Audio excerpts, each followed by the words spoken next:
Antes ya hemos hablado bastante de trenes, concretamente del caso de las comarcas de Castellón. El señor Argüeso ha querido localizar una foto que ha enseñado la compañera Pradas, pero no sé si era de ese día, porque si no es ese día, cualquier día en las cercanías de Castellón, el panorama puede ser el mismo. Y no ahora por la COVID, anteriormente igual. Puede ser eso, puede ser cualquier día en los regionales, especialmente un sábado, un domingo o un viernes, en los regionales de Vinaros. Y puede ser prácticamente, imagino, que en buena parte del territorio valenciano y buena parte del territorio español. El desastre ferroviario que venimos arrastrando desde hace tiempo y que se ha incrementado justamente ahora con la COVID. Como antes decíamos, ha sido la excusa perfecta para continuar desmantelando el servicio ferroviario. Trenes de media distancia, vitales para muchas comarcas, como el tren de Xàtiva-Alcoi, de 4 diarios a 2. Eso lo hace prácticamente inviable. Entonces, el problema no era ya un problema de demanda. Cuando no hay oferta, la gente se tiene que buscar la vida. Esta misma mañana he venido en tren, no he podido venir desde Castellón, me ha tocado ir a Valencia a coger el tren y la única medida sanitaria que he visto ha sido esto, que no es un preservativo, me pensaba que era, uy, esta gente que me da, es una toallita con gel hidroalcohólico, porque el tren iba saturado, como siempre van saturados todos los trenes, ni distancia mínima, ni otras medidas de seguridad. Y eso es el día a día de nuestros trenes. A menos oferta, trenes más saturados. Y no se respetan en ningún caso las medidas, las mínimas distancias de seguridad. Digo, no es un mal nuevo. La COVID lo ha incrementado todavía más. Y ante esto estamos viendo qué se hace en Europa. En Europa lo que se hace es incrementar la frecuencia de los trenes, incrementar los vagones para que la gente pueda ir separada y con las distancias de seguridad. Aquí, ¿qué se ha hecho? Justamente lo contrario, quitar trenes y quitar frecuencias. Obviamente la gente que tiene alternativas, yo mismo, yo vengo en coche a Madrid porque no tengo alternativa de combinación.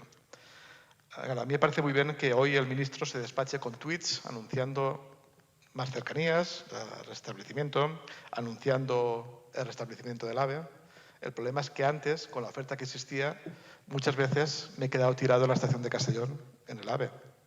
He llegado tarde a sesiones del Senado, me han hecho transbordos en cercanías, en autobuses, al final desistido, ya vengo en coche.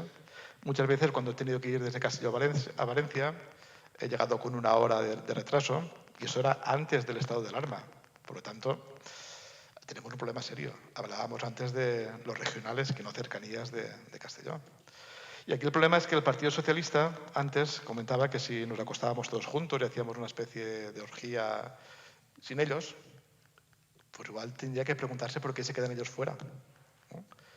Todos estamos equivocados menos el Partido Socialista. Todos somos inoportunos menos el Partido Socialista. Todos vemos el problema menos quien no quiere verlo. Entonces, igual, no sé, sugiero que igual el que está equivocado es como el chiste aquel del borracho, ¿no? Que va por una carretera y ve que todos vienen en contradirección y llama a la policía. Digo, seguramente es usted el que va en contradirección. Pues eso tendría que analizar el Partido Socialista, por qué está perdiendo votaciones y por qué está solo ante una evidencia. Eran las fotos, pero digo, lo puedo contar como usuario, como imagino que la mayoría de valencianos que estamos aquí, el desastre total y absoluto. Y ante esto, pues una serie de medidas. Restablecer la normalidad, como mínimo, anterior al estado de alarma. Entendemos que tendría que ser más trenes y más frecuencias y más vagones para garantizar la separación entre las personas, que he dicho que hoy, bueno, mañana o imagino que cuando se restituyan el servicio completamente, nos tenemos que fiar de la palabra de Ábalos, que eso cuesta también un poco, ¿no?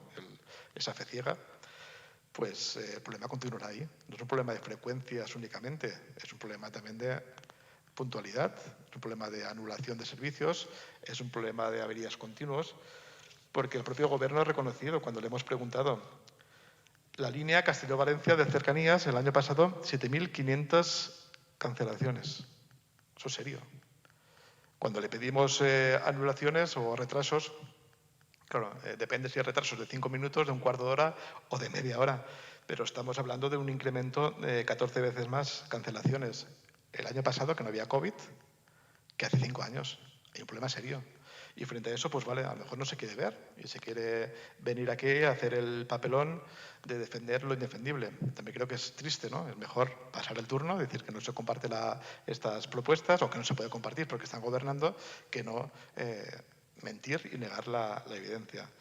Tanto nosotros sí que hemos presentado 10 propuestas que son mejorar la puntualidad, restablecer la normalidad, apostar por el tren como transporte de futuro ecológico, recuperar las inversiones prometidas en cercanías, mejorar las líneas de cercanías destinando recursos de personal, infraestructuras y mantenimiento, que se haga una reducción general de los precios, especialmente en los abonos, porque muchas veces hay un problema que los abonos son mensuales y cuando se termina el mes no te sirven para el mes siguiente, a pesar de no haber consumido el mínimo de billetes, que se optimice las horas punta, por ejemplo, en las grandes estaciones lo vemos, que es un caos y creo que ya me queda poco tiempo, que se establezca un único canal de información y también de reclamación, porque muchas veces la gente no sabe si tiene que reclamar por los retrasos o por las averías o por las cancelaciones a RIF, a DIF o a Renfe.